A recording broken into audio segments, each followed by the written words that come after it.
Hey everyone, in today's video, I'm going to show you what it's like to complete a workout using the Ladder app. If you're not familiar with it, Ladder is a fitness app that provides structured workout programs designed by real coaches. Instead of generating random workouts every day, each coach follows a progressive training plan that's designed to help you improve over time. The app currently costs around $29.99 a month or $179.99 for the year, making it one of the more premium fitness apps on the market. And you get a 7-day free trial if you want to try it out for yourself. I'll have a full review and tutorial after I've used it for a few more workouts, but I wanted to give you an idea of what it feels like using it for the first time. Right off the bat, Ladder offers a pretty unique onboarding experience, and that's because it asks you to choose a team based on your training style.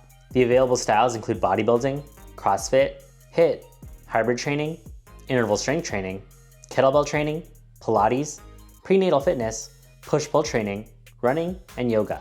You're also able to select what equipment you have available, your preferred workout length, from 30 minutes to 60 minutes and beyond, and whether you prefer a male coach, female coach, or have no preference at all.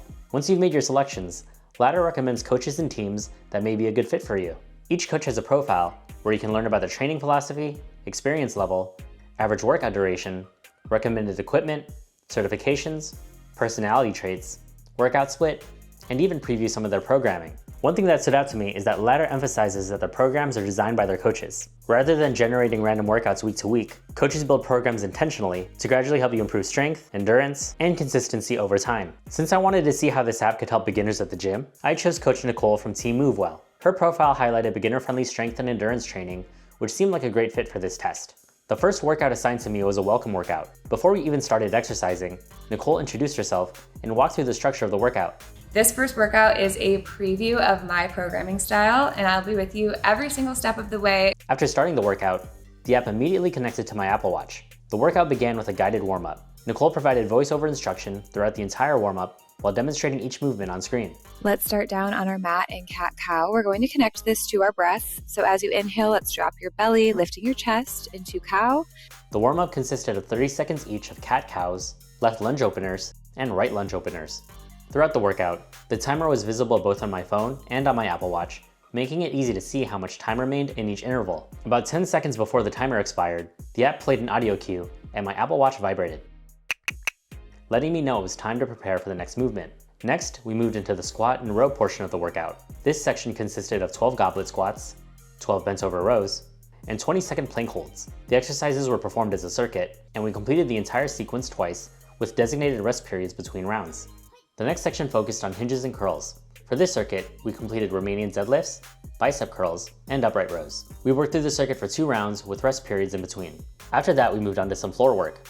This section included glute bridges, floor presses, and skull crushers. Each exercise was performed for 2 rounds in a circuit format, with recovery periods between rounds. Then came the core finisher. For this section, we completed 25 seconds of as many reps as possible of bird dogs on the right side, then on the left, then dead bugs.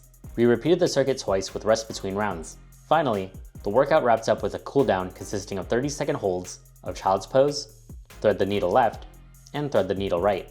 Once the cool down was complete, Nicole congratulated me on finishing the workout. Throughout the session, I also noticed occasional emoji reactions popping up on the screen. From what I understand, these are connected to the Ladder community and are meant to simulate encouragement from other members. I'll need to explore that feature more, but it definitely added a supportive feel to the workout.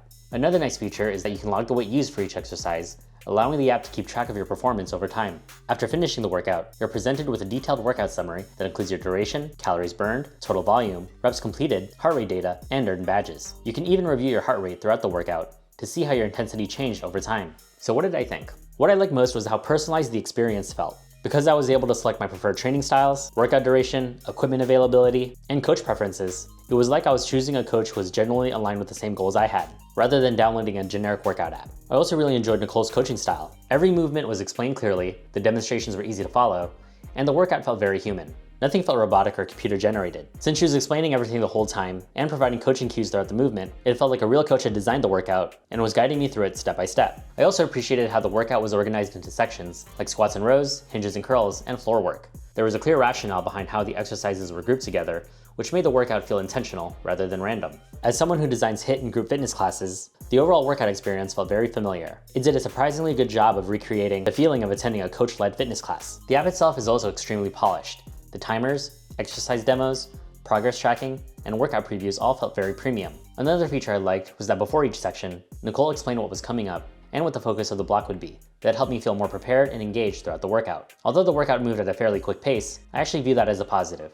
It helped me focus and prevented me from spending too much time between exercises. If I had one request, it would be Apple Watch rep tracking. Since some portions of the workout were rep-based rather than time-based, there were moments where I couldn't complete all the prescribed reps within the allotted interval because I was moving more slowly with the weight I selected. Having automatic rep tracking, or a way for the watch to help monitor rep completion, would have elevated that experience. The other consideration is price. At roughly $30 a month, or $180 for the year, Ladder is definitely on the expensive side compared to many other fitness apps. That said, after experiencing the quality of coaching, programming, production, and overall user experience, I can understand why. It feels more like a premium platform, comparable to that of Peloton. Overall, this was a very strong first impression. I'm going to continue using the Ladder app throughout the week, and once I've spent more time with it, I'll put together a complete tutorial and review, covering everything you need to know. So if you'd like to see that, be sure to subscribe. Thanks for watching, and I'll see you in the next one.